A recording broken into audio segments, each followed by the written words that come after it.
महाराष्ट्राच्या राजकारणामध्ये ज्या काही मोजक्या महिलांची नावं पुढे येतात त्यापैकी एक. भाजपच्या युवा मोर्चाच्या माजी राष्ट्रीय अध्यक्षा, महिलांच्या मुद्द्यांवर त्यांच्या प्रश्नांबाबत अभ्यासू मांडणी करणाऱ्या उत्तर मध्य मुंबईच्या भाजपच्या माजी खासदार, भाजपचे दिवंगत नेते प्रमोद महाजन यांचा राजकीय वारसा पुढे नेणाऱ्या त्यांच्या कन्या पूनम महाजन आज आहेत झी 24 तासच्या जाहीर सभेच्या मान्यवर. तेव्हा स्वागत करूया झी 24 तासच्या जाहीर सभेत पूनम महाजन यांचं. नमस्कार मॅम, स्वागत तुमचं. पूनमताई, झी 24 तासच्या जाहीर सभेचं स्वरूप असं आहे की नेते इथे येतात आणि आपली भूमिका जाहीर करतात. काय नेमका त्यांचा पुढचा अजेंडा असेल त्याबाबतची रणनीती सांगतात. तेव्हा त्यासाठी मी तुम्हाला देते 2 मिनिटांचा वेळ आणि या 2 मिनिटात आपण आपली भूमिका आधी आम्हाला सांगा. खरं तर 2014ला जेव्हा भारतीय जनता पार्टी निवडणूक लढत होती महाराष्ट्रासाठी, ते एक ब्रीदवाक्य घेऊन आम्ही ती निवडणूक लढत होतो. शिवछत्रपतींचा आशीर्वाद, चला चलूया मोदींच्या साथ. आणि त्याच आशीर्वादाबरोबर मोदींची साथ देण्यासाठी आज परत 2024ला सुद्धा आम्ही जनतेची साथ मागण्यासाठी महायुतीच्या या प्लॅटफॉर्मवर सगळ्यांकडे पोचतो आहोत. खरं तर महाराष्ट्राकडे आपण जेव्हा बघतो, पुरोगामी राज्य, संत आणि संस्कृती, साहित्य या सगळ्या विचारधारेतून महाराष्ट्र पुढे आलेला आहे. आणि नेहमी म्हणतात की हिमालयाला ताकद द्यायची असते तर सह्याद्रीची साथ देणं फार महत्त्वाचं आहे. त्यामुळे हा महाराष्ट्राचा सह्याद्री देशाच्या हिमालयाला नक्कीच ताकद देईल. असं आम्ही म्हणतो की विकासाची लक्ष्मी कधी धनुष्यबाण घेऊन येते न येते, विकासाची लक्ष्मी कधी घड्याळ बसून येते न येते, पण विकासाची लक्ष्मी ही कधी हातात एक मशाल घेऊन येते न येते ना. विकासाची लक्ष्मी हातावर बसून येते न येते, पण विकासाची लक्ष्मी येते तर ती कमळावरच बसून येते. आणि मी हे माझ्या विरोधकांनाही सांगू इच्छिते की कमल की हर एक पंखुड़ी जुल्मी हाथ पर भारी होगी. कल तुमने फेक नैरेटिव पे अपनी रात बिताई है, कल की सुबह हमारी होगी, कल की सुबह भाजपा और महायुती की होगी. तुमचे किती फरड्या वक्तव्य करता आणि तुम्ही किती चांगलं वक्तृत्व करता हे तुमच्या या भूमिकेमधून स्पष्ट झालं. मात्र पूनम महाजन यांना आम्ही खूप मिस केलं गेल्या काही दिवसांमध्ये. तेव्हा ती सध्या काय करते हा एक प्रश्न सगळ्यांच्या मनात आहे, तर त्याचं आधी उत्तर. मला वाटतं असा एक चित्रपट पण आला होता ना, ती सध्या काय करते. फार छान गाणे पण होते त्याच्यात. कितीदा नव्याने तुला आठवावे. अगदी नक्की. आणि माझं आवडतं गाणं आहे ते. पण अशी मी कुठे बसून कितीदा नव्याने मी कोणालाच आठवत नव्हते. पण मी नव्याने हा विचार करत होते की जेव्हा पूनम महाजन दिसत नाही तर ती काय नवीन करू इच्छिते. आणि एक कार्यकर्ता म्हणून पायपीट तर तेवढीच चालू होती. गेला महिनाभर महाराष्ट्रात प्रत्येक विधानसभेत जाऊन तिकडचा अभ्यास काय चालू आहे, फक्त भारतीय जनता पार्टीने तर असलेल्या विचार परिवारातल्या लोकांना भेटणं, त्याच्यातून काम कसं होऊ शकेल, कुठे आपली संधी चांगली आहे, कुठे चुका झाल्यात त्या चुका कशा पूर्ण कराव्या, यासाठी गेला महिनाभर एक फार चांगली संधी प्रवासातून मिळाली. आणि त्याच्यातून मला वाटतं भरपूर अशी तिकीटही भरपूर महाराष्ट्रात चांगल्या तरुणांना संधी मिळालेली आहे. आणि मला वाटतं ती संधीचं सोनं होईल असं प्रत्येक कार्यकर्त्यांबरोबर आम्ही काम करून पुढे घेतोय. ठीक आहे, माझे सहकारी आपल्याबरोबर आहेत आणि आपण जाणून घेणार आहोत त्यांच्याकडून त्यांची प्रश्न आणि तुमची उत्तरं. सुरुवात करूया कमरेश सरांपासून. 2009ला तुम्ही विधानसभा लढलात, 14ला 19ला तुम्ही निवडून आलात. त्या काळात तुमच्याकडे राष्ट्रीय अध्यक्षपदाची जबाबदारी होती भाजप युमोच्या. इतकं सगळं सुरू असताना अचानक एक ब्रेक लागला असं दिसतंय समोर, की सध्या खासदार पद नाही आहे किंवा कुठल्या संघटनेचं पद सध्या नाही आहे. हे का अचानक घडलं? मधल्या काळामध्ये परफॉर्मन्स तुमचा चांगला होता, जनरली सगळीकडे रिपीट केले गेले खासदार, तुम्हाला का रिपीट केलं गेलं नाही? या प्रश्नाचं उत्तर आता मला वाटतं शोधून मलाही थोडा कंटाळा आला आहे. पण काही ना काही उत्तर मला मिळालेलं आहे आणि सत्यतेला थोडा वेळ लागतो बाहेर येण्यासाठी. पण त्याच्याही पुढे जाऊन मी असं म्हणू इच्छिते की माजी खासदार, माजी राष्ट्रीय युवा मोर्चा अध्यक्ष असताना बरं वाटतं, पण आजी कार्यकर्ता आहे आणि सदैव कार्यकर्ता राहीन. तो कार्यकर्ता माझा कधी माझी राहणार नाही एवढी नक्की मी काळजी घेते आणि त्या हिशोबाने काम करते. आणि पार्टी पण त्या हिशोबाने आशीर्वादही देत आहे. मी सध्या काय करते तर हेच करते आहे की येणाऱ्या निवडणुकीत भारतीय जनता पार्टीची सत्ता परत प्रस्थापित हवी, महायुतीची, आणि लोकांचं समर्थन ज्या हिशोबाने दिसते त्याला घेऊन पुढे जावं. पण आता काय झालं आणि काही नाही झालं ह्याच्या कारण मीमांसा करण्यात वेळ घालवण्यापेक्षा जे झालं त्याला एक संधी समजून अजून वेगळ्या पद्धतीने काम करण्याची थोडी तयारी आहे. तुमचे वडील भारतीय जनता पक्षाचे टॉवरिंग पर्सनॅलिटीज भाजपचे होते. जनरली सगळ्या नेत्यांची आपण एक राजकीय वारसा, लेगसी चालताना पुढे बघतोय. तर असं नाही का तुम्हाला वाटत की महाजनांचा राजकीय वारसा कुठेतरी या निमित्ताने त्याला एक प्रकारे कुठेतरी खीळ बसली आहे, थांबवला जातोय किंवा जी काय कारण असेल?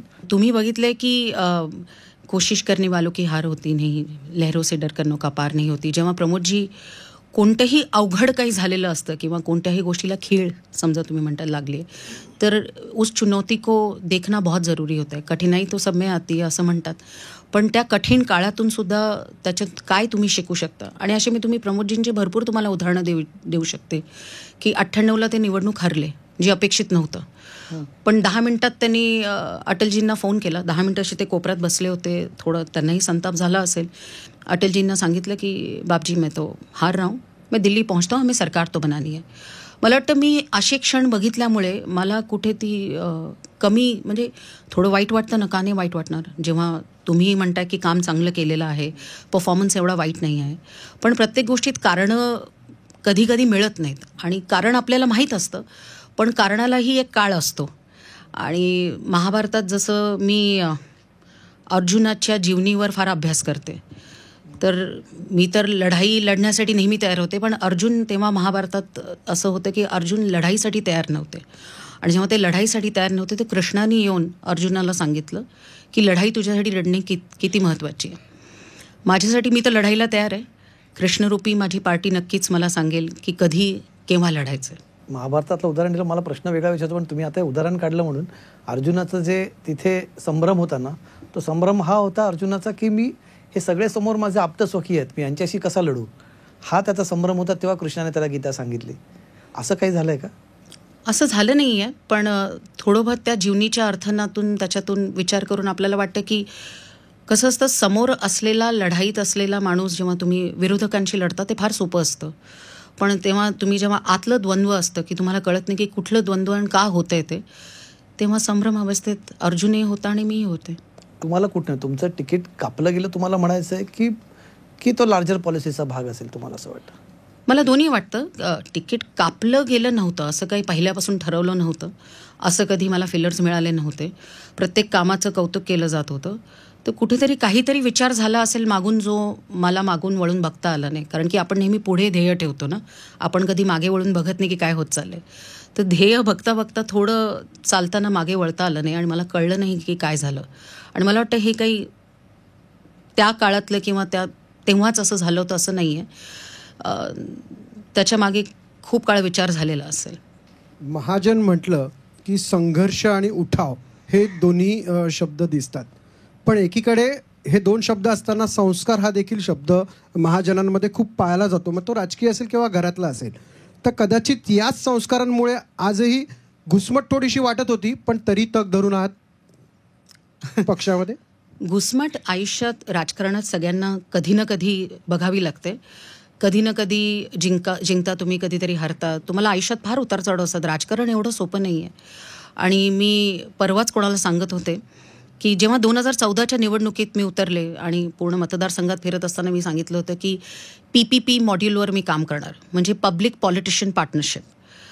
तर आणि 2024मध्ये मी लढले नाही, त्यामुळे मला दुःख हरण्याचं नाहीच आहे. त्यामुळे न लढण्याचं थोडं बहुत असेल ती सल तर कोणालाही वाटेल, कारण की तुम्ही एका तयारीत असता.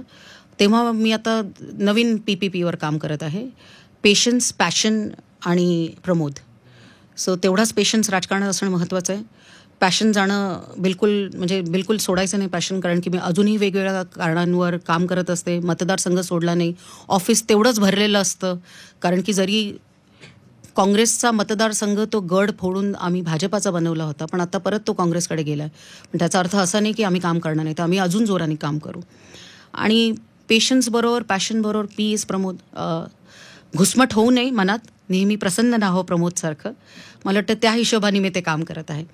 आणि संस्कार हाच आहे की मी कोणी असो न असो, माझं संघटन, आणि तुम्ही एका संघटनेत काम करता. संघटन सर्वोपरी असतं, त्या संघटनेसाठी तुम्ही काम करत असता. मला वाटतं ते पक्षासाठी पण लागू आहे आणि तुमच्यासाठी पण लागू आहे. त्यामुळे ते संस्कार संघटनेचे आहेत.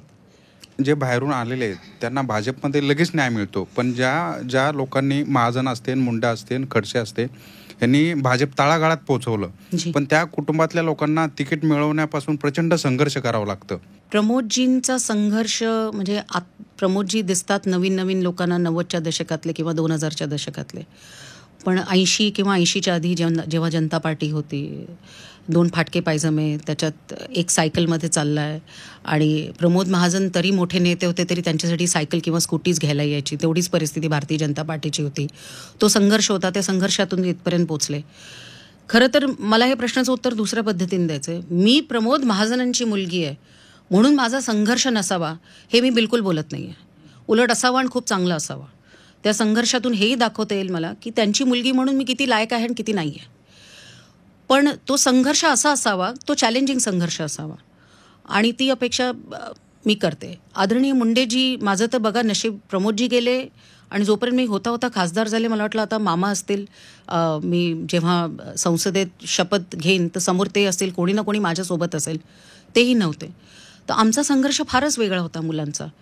पण त्याही संघर्षातून त्यांच्याकडूनच आम्ही शिकलो आहेत की कधी हार नाही माननीय आणि त्या संघर्षातून काहीतरी नवीनच शिकायला मिळतं. आणि मला वाटतं कधी कधी आपण मागे वळून बघतो तर जे काही झालं, समजा तिकीट नाही मिळालं, ते काहीतरी नवीन शंखनादाची नांदी आहे की काय आहे हेही असू शकतं. म्हणजे आपण त्या हिशोबानेच विचार करावा, कारण की या मोठ्या दिग्गज नेत्यांबरोबरची मुलं पण आहोत आम्ही आणि त्यांच्यावर घालवलेल्या काळातून हे शिकणं महत्त्वाचं आहे. ज्यावेळेला प्रमोदजींची हत्या झालेली होती आणि त्यावेळेला मी बघितलेली पूनम महाजन आणि आत्ताच्या पूनम महाजन ह्या दोघांमध्ये काहीच फरक वाटत नाही. त्यावेळेला पण तेवढ्याच पद्धतीने, म्हणजे तेवढ्याच कणखरपणे उभ्या होतात तुम्ही. आजही तुम्हाला तिकीट नाही दिलेलं आहे किंवा जे काही आहे आत्ताचं तुमचं राजकीय अस्तित्व, तुम्ही तेवढ्याच कणखरपणे उभे आहात. म्हणजे हे सगळं कसं शक्य, म्हणजे जमतंय कसं तुम्हाला? बरे एक्सरे मनातला माणूस बघू शकत नाही की आत कशी घालाघाल असते आणि काय द्वंद्व असतं. पण ज्याच्या नशिबात जे असतं त्या नशिबाला समजा तुम्ही कोस के बैठ जाओगे तो काही होणार नाही आहे. आणि मी तर प्रत्येक गोष्टीचा एक पॉझिटिव्ह इम्पॅक्ट, पॅशन म्हणलं ना, मी त्याला फार सकारात्मक भावातून बघते की कोणाची मुलगी आहेस तू, बसू कशी शकतेस, उठ आता, झालं आता, खूप झालं. मी 2009ची जेव्हा निवडणूक हरले ना, आणि फार वाईट पद्धतीने हरले, म्हणजे ती निवडणूक हरणं एक असतं आणि एक वाईट पद्धतीने हरणं एक असतं. मी त्या निवडणुकीत सुद्धा एक 5-10 दिवस थोडं दुःख झालं, अरे मी कशी हरले, प्रमोदजींची मुलगी, असं मला वाटलं. तशी बेशिस्त मी तेव्हा झाले होते. पण त्याच्यातून शिकणं हे फार महत्त्वाचं असतं. आणि त्याच्यातून मी उठले, अरे किस बाप की बेटी आहे तू, यही संस्कार आहे, उठ जा. तर मला वाटतं ते द्वंद्व माझ्या वडिलांना पण मी बघितलं आहे. कोणाला असं वाटेल का की प्रमोद महाजन इतकं उत्कृष्ट व्यक्तिमत्व आणि वक्तृत्व, त्यांना भाषण देण्याच्या आधी त्यांना अँझायटी व्हायची प्रत्येक भाषणाच्या वेळेस, आणि ते भाषण एकदम सुपरहिट असायचं, ते लोकांच्या मनापर्यंत पोचायचं. पण प्रमोदजींचा स्वभाव असा होता की, आणि त्याला आपण इंग्रजीत परफेक्शनिस्ट म्हणतो, की ती गोष्ट व्यवस्थित व्हायला हवी. तर ते म्हणायचे की प्रसूत होणाऱ्या बाईला किती कळा येतात ना, तशा कळा मला प्रत्येक भाषणाला येतात. आणि हजारो भाषणं त्यांनी केली. तो स्वभाव आहे. त्यामुळे बाबा जेव्हा हॉस्पिटलमध्ये होते तो काळ माझ्यासाठी फार धुसर पण आहे आणि तेवढा प्रखर पण आहे. तो धुसर याच्यासाठी आहे की मला तो आठवायचा नाही आहे, पण तो प्रखर याच्यासाठी आहे की माझ्या नशिबात हे होतं, त्यामुळे मी आज इकडे आहे. मध्ये आमच्या जाहीर सभेच्याच कार्यक्रमामध्ये पंकजा मुंडे आल्या होत्या आणि त्या एका प्रश्नाला उत्तर देताना असं म्हटल्या की त्यांच्या घरात जे काही घडलं होतं, म्हणजे काहीतरी गप्पा चालू होत्या आणि त्यामध्ये म्हटल्या की त्यांचे बाबा त्यांना असे म्हणायचे, तू पक्की महाजन आहेस. तर पक्की महाजन म्हणजे नेमकं काय? कारण बाबा खूप शिस्तीचे होते का काय नेमकं, की त्या मुशीतून पंकजा मुंडे घडल्या आणि त्या असं म्हटल्या? चला, ती मान्य करते ना पक्की महाजन आहे, हे महत्त्वाचं आहे. त्या मान्य करतात हीच चांगली गोष्ट आहे. पक्का महाजन असणं एक फार सिस्टम आहे आमची. वेळेवर असणं, वेळेवर खाणं, खोटं बोलायचं नाही, खोटं सहन होत नाही, प्रत्येक गोष्टीचं प्लॅनिंग असतं, वेळेवर पोचणं, म्हणजे शिस्त ही पक्की महाजनांची शिस्त आहे. हां, आणि ती आमच्या सगळ्या महाजनात आहे आणि ती माझ्यातही आहे. मला लक्षात आहे, मला कोणीतरी म्हणलं, आप समय कैसे निकालती है बच्चों के लिए, एक्सरसाइज करने के लिए. म्हणलं मी पक्की महाजन येतात. पक्की महाजनाचा अर्थ हा असतो की भरपूर नेते म्हणतात मला वेळ नाही आहे, मला वेळच काढता येत नाही. तर माझे वडील म्हणायचे, जो कहता है उसको समय नहीं है वो सबसे खाली होता है. पक्के महाजन लढतात आपल्यासाठी, सोडत नाहीत, म्हणजे जाऊ दे रे, सोडून दे, नाही, तो मुद्दा धरून लढतात. म्हणजे ते पक्के महाजन ते आहेत, हे मला बरं वाटलं ऐकून. प्रमोद महाजन जेव्हा गेले तेव्हा ते त्यांच्या राजकीय करिअरच्या पीकला होते, म्हणजे ऑलमोस्ट डिफॅक्टो PM जेव्हा वाजपेयी PM होते त्यांना डिफॅक्टो PM म्हटलं जायचं. म्हणजे आजच्या कॉन्टेक्स्टमध्ये ज्यांना माहीत नसेल कदाचित, वाजपेयी PM असताना आजच्या तारखेला what Amit Shah is in Delhi, तसं कदाचित प्रमोद महाजनांचं तेव्हा अस्तित्व होतं दिल्लीमध्ये. सडनली हे थांबलं. परिवारासाठी काय काय गोष्टी बदलल्या त्याच्यानंतर? तुम्हाला असा अनुभव आला की, कारण जनरली व्यक्ती निघून गेली की, आणि ती व्यक्ती जेव्हा खूप मोठी असेल, ती निघून गेल्यानंतर लोक आपोआप पाठ फिरवायला लागतात. असं काही झालं का तुमच्याबाबत? आणि तो सगळा प्रसंग कसा फेस केला? 22 तारखेला जेव्हा बाबांवर हल्ला झाला तर मीच त्यांना घेऊन गेले आणि आम्ही सगळेच होतो. मी परवाच एका इंटरव्ह्यूमध्ये म्हणलं की अजूनही कसं असतं, ट्रॉमा असा असतो ना, तो जात नाही.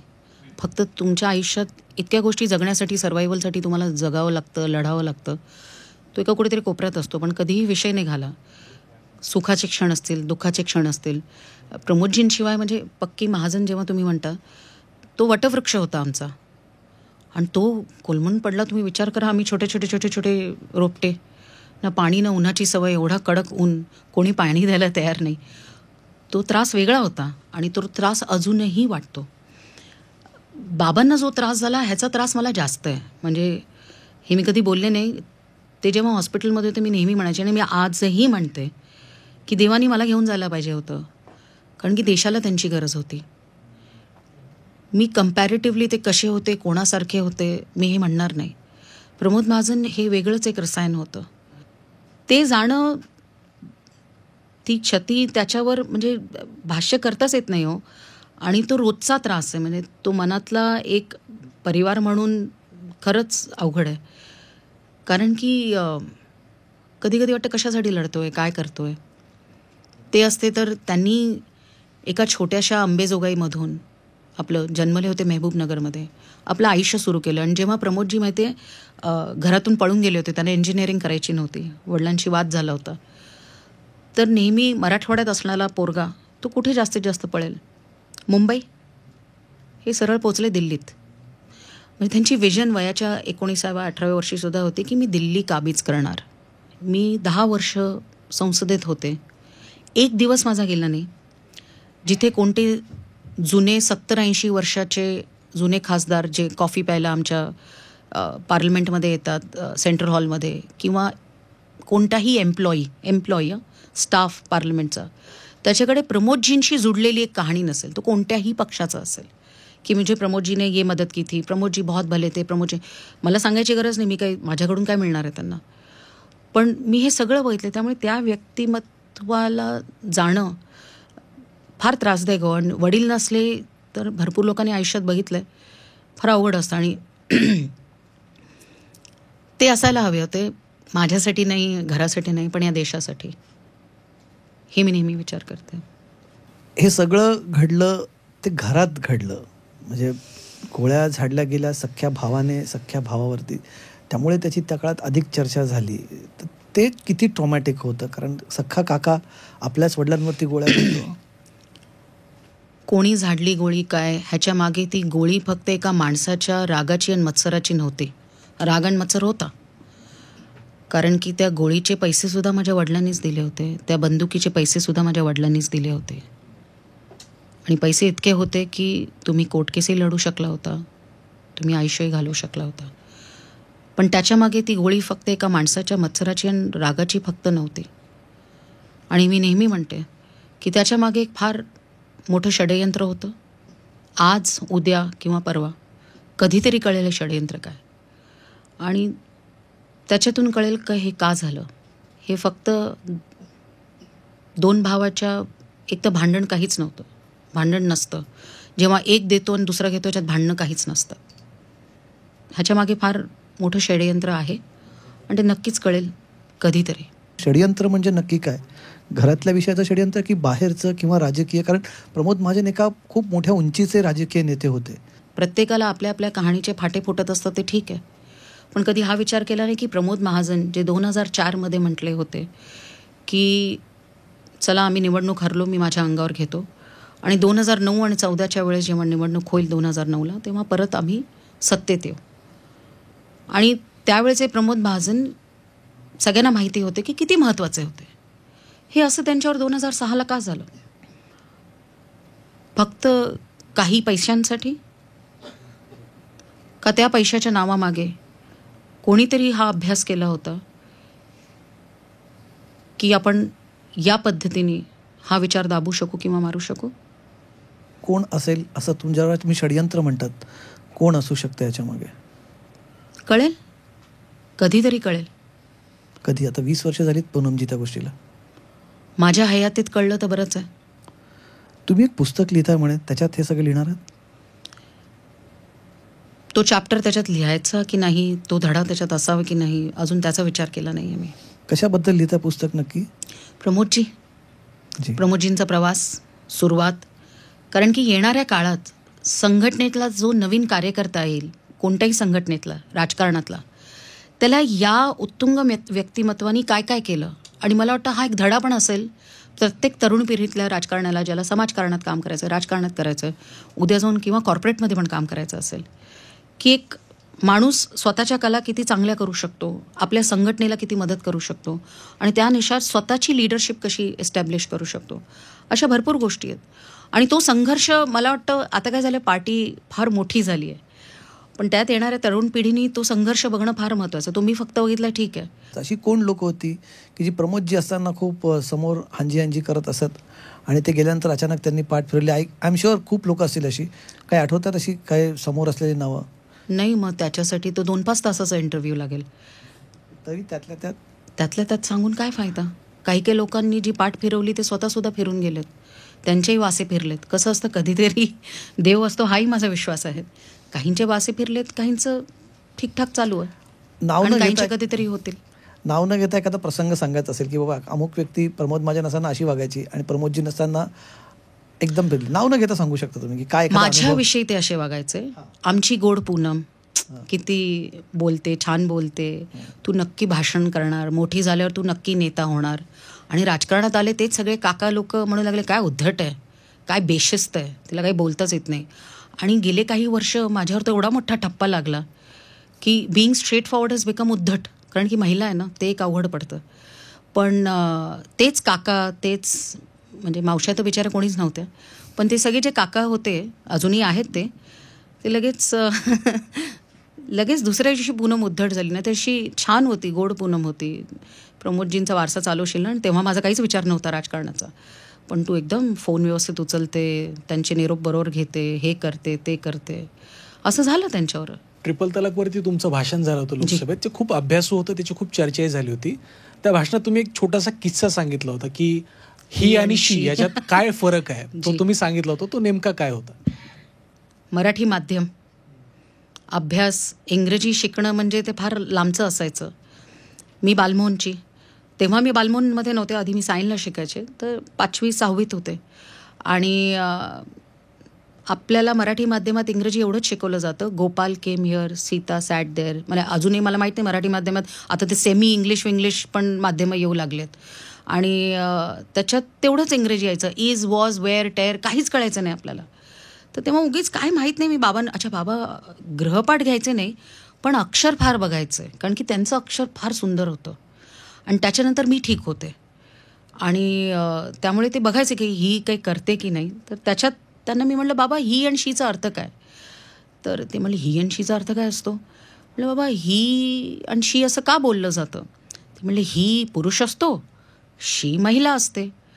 म्हटलं, मग असं HE SHE असं का लावलं जातं? उगीच आपलं डोकं चालतं. ते म्हणले, ही पुरुष, शी महिला. म्हटलं, मग असा एस का लावला आहे? बेटा, ही पुरुष आहे, पण सुपिरियर टू ही शी आहे. ती महिला आहे आणि सुपिरियर आहे हीपेक्षा, त्या पुरुषापेक्षा, म्हणून शी आहे. पण तेव्हा मला काहीच कळलं नव्हतं ते असे का बोलले. पण आज जेव्हा राजकारणात आहे मी, तेव्हा मला कळतं की सुपिरियर टू ही ती शी मी पण आहे, आणि ते बसलेले सगळे आहेत महिला.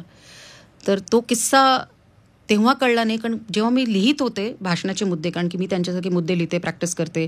मलाही म्हणजे माझं तर मुलं झाले, त्यामुळे मला प्रसूतीच्या काळाही कळतात. तो तयारी करताना सुद्धा मला लक्षात आला तो किस्सा, आणि तो किस्सा मी माझ्या भाषणात वापरला. तुम्ही म्हणालात की सुपिरियर टू ही म्हणजे शी, तर कुठेतरी हे सुपिरियर टू ही असणंच कुठेतरी त्रासदायक ठरते. मग दुःखदायक आहे ते, त्रासदायकपेक्षा हे दुःखदायक आहे. आणि आत्ताच्या या पुरोगामी महाराष्ट्रात आणि या देशात समजा सुपिरियर टू हीला त्रास होत असेल, तर हे फार दुःखद आहे. तरी पण त्या शीनी सुपिरियर आहे तिच्या डोक्यात त्यांनी लक्षात ठेवावं. ती सुपिरियर आहे, ती स्ट्रेंथफुल आहे आणि तिच्यात तेवढी ताकद आहे. महाजन आणि ठाकरेंच्या प्रयत्नातून युती निर्माण झाली होती. महाजन आणि ठाकरेंचे संबंध हे व्यक्तिगत आहेत असं सुद्धा अनेक वेळेला आपण ऐकलेलं आहे. तुम्ही देखील ते सांगितलेलं आहे. आता पूनम महाजन आणि ठाकरे कुटुंबियांचे संबंध कसे आहेत? कधी बोलणं होतं? फारच छान, फारच चांगले संबंध आहेत, कारण की ते पारिवारिक संबंध आहेत. पण युतीची पण तुम्हाला एक गंमत सांगते मी, आणि मी सगळ्यांना सांगते. युती भारतीय जनता पार्टी आणि शिवसेनेची जी तडकाफडकी झाली नव्हती की अरे हाय मिल्लो हात मिलावर युती हो गई. नाही नाही नाही. भारतीय जनता पार्टीत पहिल्यांदा प्रमोदजींनी आपल्या शीर्ष नेतृत्वाशी बोलले ते की कसं महाराष्ट्रात आपण आपली ताकद वाढवू शकतो. त्याच्या आधी ते वसंतराव भागवत जे आमचे संघटन मंत्री होते, आणि वसंतराव भागवत काका आम्हा सगळ्यांच्या जवळचे होते, ज्यांनी हे सगळं महाराष्ट्रातली नवीन पिढी तयार केली होती, त्यांच्याशी ते बोलले. आणि नंतर त्यांनी पूर्ण महाराष्ट्राचा तालुक्यातून तालुका प्रवास केला प्रमोदजींनी, आणि प्रत्येक कार्यकर्त्याला हे सांगितलं की युती का महत्त्वाची आहे. हिंदुत्वाच्या मुद्द्यावर, महाराष्ट्रावर सत्ता येण्याच्या मुद्द्यावर आणि एकाच विचारधारेच्या मुद्द्यावर. त्याच्यात वादही व्हायचे की प्रमोदजी हे बरोबर नाही आहे, मग प्रमोदजी समजायचे हे का असायला हवं. तर ती युती अशी तडकाफडकी नाही झाली. आजकाल युत्या फार तडकाफडकी होतात, तशी ही तडकाफडकी युती नाही. त्याच्यावर अत्यंत अभ्यास झालेला आहे, आणि तो अभ्यास झाल्यानंतर युतीत नंतर लिटमस टेस्ट पण झाली. विलेपार्लीची निवडणूक झाली, भरपूर काही झालं, वादे झाले, भरपूर काही झालं. मला अजूनही लक्षात आहे, छत्रपती संभाजीनगरमध्ये प्रेस कॉन्फरन्स होती आणि भारतीय जनता पार्टी आणि शिवसेना वेगळे लढत होते तेव्हा. युती तर महाराष्ट्रात होती आणि वरती. तर प्रमोदजींना विचारलं होतं की तुम्ही तर सगळे एकत्र असता आणि इथे कशाला वेगळे लढतात. बोले देखो रणजी में सौरव गांगुली तो पश्चिम बंगाल के लिए लड़ेगा ना, और सचिन तेंदुलकर महाराष्ट्र के लिए, लेकिन जब इंडिया की टीम पाकिस्तान के खिलाफ तो साथ में ही लड़ेंगे ना, तो हम सब साथ में ही लड़ेंगे, अभी रणजी चल रहा है समझ लो. तर तेवढी ती मुभा होती युतीत. वादही व्हायचे, सगळं व्हायचं. प्रमोदजी आणि बाळासाहेबांमध्ये वाद चांगले व्हायचे. प्रमोद तुझं ठीक नाही, बाळासाहेब तुम्ही जरा समजून घ्या. मग फोन ठेवले जायचे आणि परत बाळासाहेबांचा फोन यायचा, अच्छा आता सगळं झालं, ये मातोश्रीला जेवायला, आपण जेवूया आता. तर ती युती होती. पूनमजी, तुम्ही ठाकरे आणि महाजन यांच्या पारिवारिक संबंधाबद्दल बोललात. तर जेव्हा तुमचं तिकीट कापलं गेलं तेव्हा उद्धव ठाकरेंनी जाहीरपणे यावर वक्तव्य केलं, तर याबद्दल काय सांगाल? मला वाटतं माझी पीडा त्यांनी त्यांच्या तोंडातून व्यक्त केली आणि त्यांच्या शब्दातून व्यक्त केली. मला वाटतं ती पण पॉलिटिकल नसेल, ती जास्त पारिवारिक असेल असं मला वाटतं. आणि ते संबंध तेवढे घनिष्ठ आहेत, पण उद्या जाऊन राजकारणात ती त्यांची पार्टी आणि मी माझ्या पार्टीची आहे. मी माझ्या पक्षासाठी लढेन, ते त्यांच्या पक्षासाठी लढेन. आणि महाराष्ट्राची संस्कृतीच आहे की पारिवारिक संबंध सगळ्यांचे आहेत, आणि त्या पारिवारिक संबंधांचा आपण नेहमी सन्मानही करतो. पण जेव्हा विचारधारेची लढाई असते तर आपण एकमेकांसमोर लढतोय. 2019 पासून 2024 पर्यंत आपण खूप वेगवेगळ्या युती आघाडी बघतोय. अगदीच कधी कधी अनइमॅजिनेबल अशा बघितल्या. पण तुम्हाला आठवत असेल कदाचित 1999 म्हणजे परवा त्याचा प्रफुल्ल पटेल यांनी पण उल्लेख केला कदाचित की 1999लाच कदाचित भाजप, शिवसेना आणि राष्ट्रवादी अशी युती झाली असती. प्रफुल्ल पटेल म्हणाले, तुम्ही ऐकलं असेल की मला माहीत नाही, पण असं एक स्टेटमेंट परवा आला. कसं आहे, प्रमोदजी नाही आहेत आणि मी त्याच्यात नाही ती युती का होऊ शकली नाही हेही सांगतोय. तसं त्यांचं हे प्रफुल्ल पटेलांचं म्हणणं, आमचं नाही, की ती युती तेव्हा झाली असती. प्रमोद महाजनांनी ती गोष्ट बाहेर लीक केली म्हणून ती युती होऊ शकली. मला कळलं तुम्ही काय म्हणताय. म्हणजे एवढी मी राजकारणातून मी आहे, इथेच आहे. फक्त माझा स्वभाव परत संस्कार मला अडवून ठेवतात. 99ला जेव्हा सत्ता जाणार होती, आमच्याच घरी काचेच्या टेबलावर पूर्णा बिल्डिंगमध्ये बैठका झाल्या. मी आता त्या कोणाची नावं घेणार नाही. मी काय लहान 5-7 वर्षाची तर नव्हते, मी 18-19 वर्षाची होते. आणि घर लहान असल्यामुळे कान लावणं, आणि बाळकडू यालाच म्हणतात, इथे कान लावा, पाणी द्यायला जा, चटणी वाढू का अजून, काय बोलतात ऐकून घ्या, असं पण शिकतो. आणि तेव्हा काही फॉर्म्युला चालू होता, तो फार फुलप्रूफ फॉर्म्युला होता, हे चुकीचं आहे. आणि त्याच्यात कोणी नाही सांगितलं. आणि मला तुम्ही सांगा, म्हणजे कोणाला मी तुम्हाला असं वाटतं की प्रमोद महाजन बातमी लीक करण्याच्या लायकीचं नेतृत्व होतं? प्रमोदजी न्यूज बनवून द्यायचे तुम्हाला. प्रमोदजी कधी बातमी सोडू शकतात? माझं काही असा थिल्लरपणा कधी प्रमोद महाजन करू शकतात का? म्हणजे हा नवीन किंवा तरुण किंवा तुमच्या आणि माझ्यासारख्या लोकांना तर हे माहीत असेल. पण कसं असतं, आज प्रमोदजी नाही आहेत, त्यामुळे त्यांच्या नावावर काही खपवलं आणि स्वतःला काही मिळालं तर फायदा होऊ शकतो का, तर असं काही नेतृत्व करत असेल. पण त्यांना हेही लक्षात ठेवायला हवं की मी जिवंत आहे. परत युती आघाडीबद्दलच विचारायचं आहे. तेव्हा झाली नाही पण आता झाली आहे. शिवसेना, राष्ट्रवादी आणि भाजपची युती झाली, पण त्या राष्ट्रवादीत शरद पवार नाही आहेत, त्या शिवसेनेत ठाकरे नाही आहेत, पण भाजप आहे. तुम्ही कसं बघता, म्हणजे प्रमोद महाजन असते तर त्या युतीकडे कसं बघितलं असतं? कारण की ही प्रमोदजींची युती नाही आहे आणि मी या युतीकडे फक्त भारतीय जनता पार्टीचा कार्यकर्ता म्हणून बघते. जे पक्षांनी ठरवलं त्या हिशोबाने मेहनत करायची, महायुतीची सत्ता आणायची. कारण की शेवटी अंतिम लक्ष हेच आहे की महाराष्ट्राच्या जनतेसाठी जे काम करायला आम्हा सगळ्यांना जी जबाबदारी दिली आहे ती जबाबदारी पूर्ण करणं. आणि ज्या पद्धतीने गेले काही वर्ष काम होते ते काम त्याच्यानंही चांगलं व्हावं, कारण की चांगलं काम होतं आहे. मुंबईतलं अधिवेशन झालं होतं त्यावेळेसची आमची पत्रकारांची अनौपचारिक चर्चा मला आठवते. रंगशारदामध्ये आम्ही काही पत्रकार तिथे बसलो होतो. आम्ही त्यांना विचारलं होतं प्रमोदजींना की ही 2009ची तयारी आहे का, तर ते म्हणाले 9ची तयारी नाही, मला नाही वाटत 9ला आमची सत्ता येऊ शकेल, पण 14ला भाजपची स्वबळावर सत्ता येईल असं प्रमोदजी आम्हाला म्हणाले होते. तेव्हा अर्थात आमचा पुढचा प्रश्न होता, मग 14ला तुम्हीच पंतप्रधान असाल का? 2006ला षडयंत्र झालं नसतं तर भरपूर काही बदललं असतं, एवढंच मी सांगू इच्छिते. झाले असते का पंतप्रधान असं वाटतं तुम्हाला? माझे बाबा पंतप्रधान नक्की झाले असते, माझे बाबा, आणि माझे बाबा त्या लायकीचे होते. खूप गंभीर मुद्द्यांना पण हात घातला, खूप मनमोकळ्या तुम्ही खरं तर आमच्या सर्वच प्रश्नांना उत्तरं दिलीत. तर आभार मी मानणार आहे, पण त्याआधी तुमच्यासाठी एक थोडं सरप्राईज सेगमेंट पण आहे. आपण या सगळ्या फॉर्मल गप्पांकडून थोडंसं इन्फॉर्मल सेगमेंटकडे जाऊया आणि माझी सहकारी यामिनीला मी आमंत्रित करते पुढच्या सेगमेंटसाठी.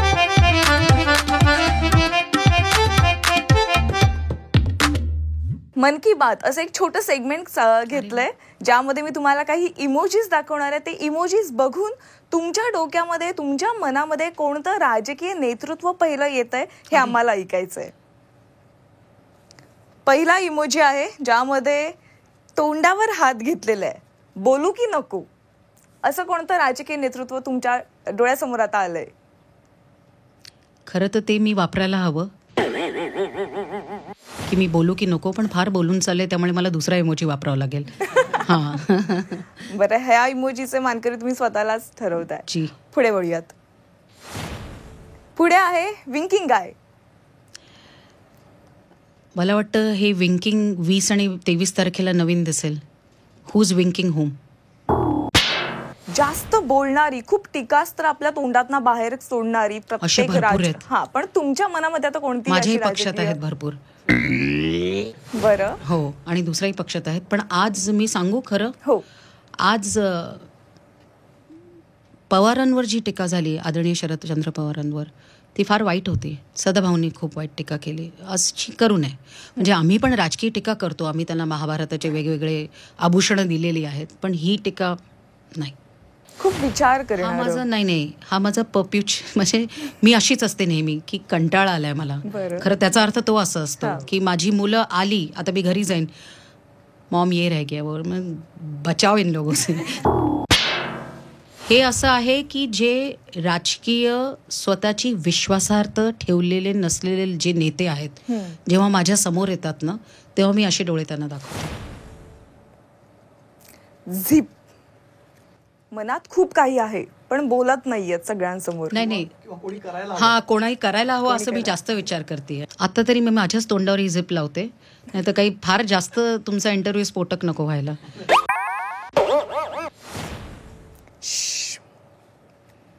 काहीच बोलायचं नाहीये. नाही, कोणाला बोलू नका का काहीच बोलायचं नाहीये? कोणाला बोलू नका, दोन्ही चालेल. हो, कोणाला आत्ता काही बोलू नका, ही खरी परिस्थिती साही पक्षांनी मला वाटतं पत्रकारांवर ठेवावी. कारण की प्रत्येक पक्षाचा एक वेगळाच अजेंडा चालू आहे. जरी आम्ही सगळे एकत्र आहोत, पण सगळ्यांनी आता फक्त आपलं काम करावं आणि गप्प राहावं. कारण की शेवटी हाताची घडी तोंडावर बोट आणि जनतेसाठी असलेली कामं आणि त्याच्या मुद्द्यांना आपण घेऊन जावं. Angry man. तुम्ही स्वतःला ही उपमा माझ्या भरपूर इंटरव्ह्यू नंतर मला असे ट्रोल्स देतात आणि ते माझ्या जवळचेच ट्रोल्स असतात. तो राजकारण आमच्याकडे इंटरनल ट्रोल्सचा पण भरपूर असतं. पण आत्ता मला खरं तर मी काँग्रेसला बघितलं ना आणि काँग्रेसचं शीर्षस्थ नेतृत्व बघितलं, कारण की मी त्यांना बघितलंय. थोडा राग येतो मला. स्माइली. अशी मी असावी. आणि मला वाटतं महाराष्ट्रात असे कोणी नेतृत्व नाही ना जे थकलेले आहेत असं तुम्हा कोणाला वाटतं का, की त्यांनी हसावं जास्त? आपल्याकडे हसवणारे पण भरपूर आहेत. राजकारण हे एक TRPचं आणि भाषणातून TRPचं माध्यम असल्यामुळे हसवणारेही भरपूर आहेत. त्यामुळे असं हसत सगळ्यांनी राहावं आणि महाराष्ट्रातला माझा प्रत्येक मराठी माणूस असा हसत राहावा. असं मला 27 एप्रिलला वाटलं 2 मिनिटासाठी, जेव्हा माझं तिकीट कापलं गेलं. मी भरपूर अशी भाषणं बघितली जिथे आपण फार एकमेकांवर अटीतटीने चालतो. मीही चालते, पण त्याच्या पुढे जातात काही लोक, तर मी असंच तोंड करते. यासाठी काय द्याल तुम्ही उत्तर? माझं तिकीट कोणी कापलं? इमोजीज आणि राजकीय नेतृत्वाचं हे जे गणित होतं तुमच्याकडून आम्हाला खूप छान पद्धतीने कळलं. धन्यवाद. आणि कार्यक्रमाची पुढील सूत्र मी अनुपमा यांच्याकडे देते. पूनम महाजनजी, आपण झी 24 तासच्या जाहीर सभेत आलात आणि आमच्या सर्व सहकाऱ्यांच्या प्रश्नांना छान मनमोकळी उत्तरं दिलीत आणि आमचं मन की बात हे विशेष सेगमेंट तुम्हाला आवडलं असेल अशी मी अपेक्षा करते. आमच्यासाठी मन की बात फार महत्त्वाचं आहे, त्यामुळे हे आम्हाला आवडणारच. धन्यवाद.